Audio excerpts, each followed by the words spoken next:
I'm going to read you a story today called The Winter Dragon. It's written by Caroline Pitcher and it's illustrated by Sophy Williams and published by Francis Lincoln Books.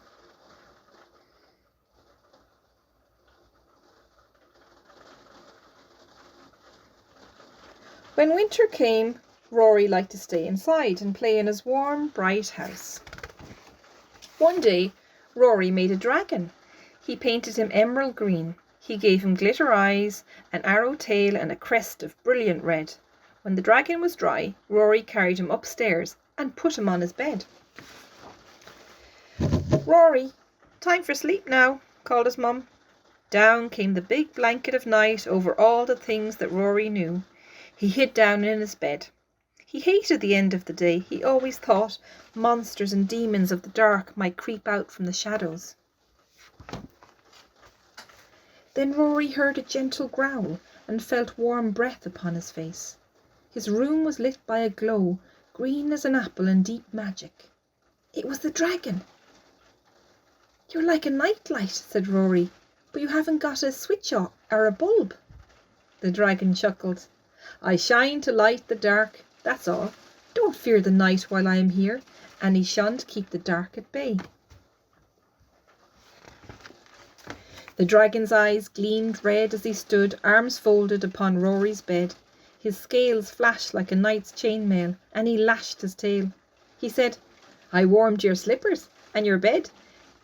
"You're like a hot water bottle," said Rory, "but you haven't got a stopper." The dragon chuckled.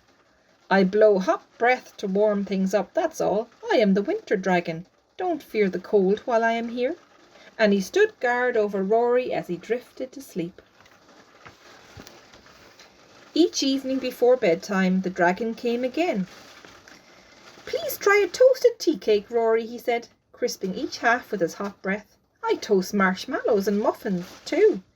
"You'd be brilliant at a barbecue in summer," cried Rory. "We wouldn't need any charcoal with you around." "I won't be here in the summer," said the dragon. Later, when Rory had his bath, the dragon blew to warm the water. "I don't take baths myself," he said. "My fire might go out and my scales turn rusty."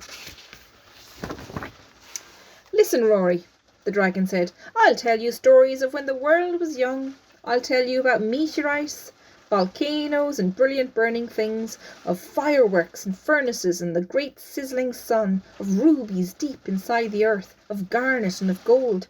I'll tell you stories of my family, of dinosaur, lizard and the ancient crocodile. They were so young and soft-skinned when they came out of their eggs. But they grew brave, Rory, just like you." And in the dragon's Dreamtime world, Rory did grow brave. Dinosaur, lizard and the ancient crocodile became his Dreamtime friends. The dragon told of bonfires and beacons blazing in the dark, of elf kings and treasure hoards and caves and mountains, of salamanders with crimson skins and the phoenix rising from hot ashes. He told of knights battling while dragons snored, and rain dragons dancing while cymbals clashed. "Let's ride those dragons, light the beacons, clash our swords and dance," cried Rory. "Together we can banish the demons of the dark." And they did, and Rory slept peacefully till day. "This dragon's getting scruffy," said Mum. "The paint comes off in my hands. Shall we throw him out?"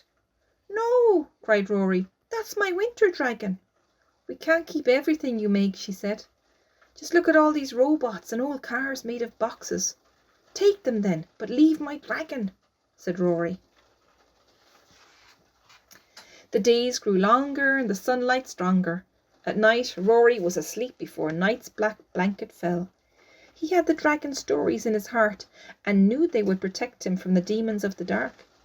The daffodils burst open in the grass, but the dragon's colours faded with the spring.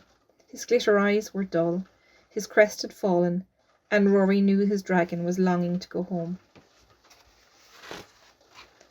The next night the dragon was gone. Rory searched and found him at the wood stove, gazing in. His eyes were full of fire. "That's my world, Rory," he said. "The melting middle of the earth. See the golden centre and the blue top flames? That's the place I love. It's time for me to go now.